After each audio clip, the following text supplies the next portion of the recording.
Hello friends, this is Sundareshan and you are tuned to my channel for board members and senior management that helps you understand how to manage issues in your boardroom. Last video, the issue that we dealt with was the management has informed the board about COVID-19, which is a coronavirus issue, but the board is not responding. We discussed on how knowledge plays a very important role for the board member to participate and provide decisions in the deliberations. The board never responded. To that question, which was posed to us,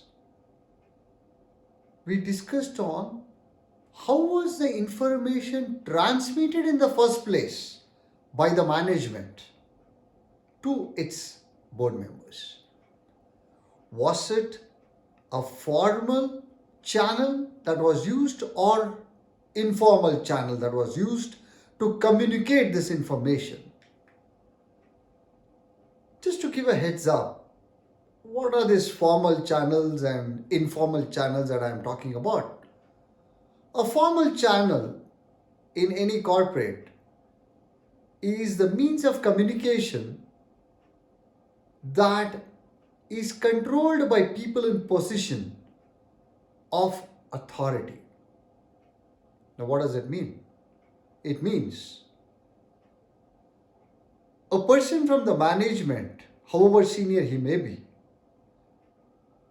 cannot lift the phone and inform the board and presume that the information disseminated has been completed. So, formal channel would mean have you send an email to the board member, or if your organization does lot of communication through WhatsApp groups, have you communicated the same to the board members? Now, what is this informal channel of communication? This is something which is not very popular, but two things can happen because of this informal communication. One is the boards may have gotten to know through grapevine, which is called the informal source through which the information has gone and reached the board member, or by way of a telephonic conversation through which the information was communicated. Well, in fact, a well-wisher has sent this question to me, which is, Dear Sundareshan, you spoke about knowledge and all about information.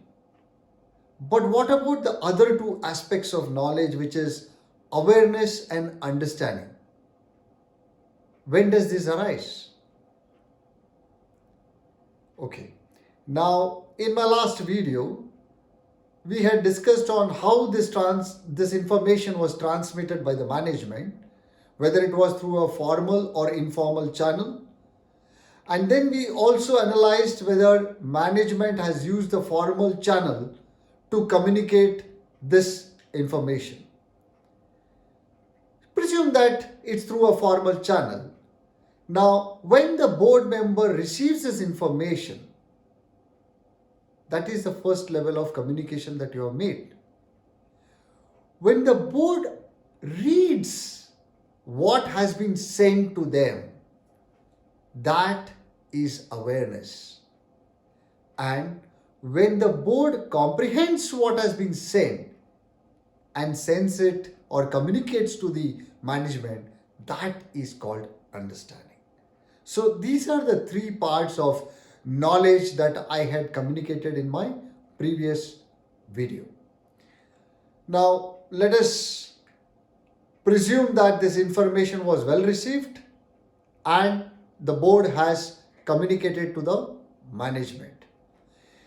Now, what arises here is a board process which I have dealt with, whereby The liability of a director arises only when the knowledge has been transmitted through a board process.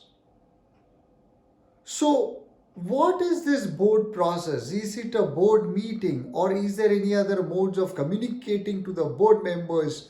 What are the various methods by which the management can communicate to the board members?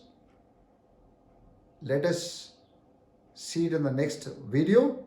Meanwhile, keep sending your questions and I'll be more than happy to address them. Thank you.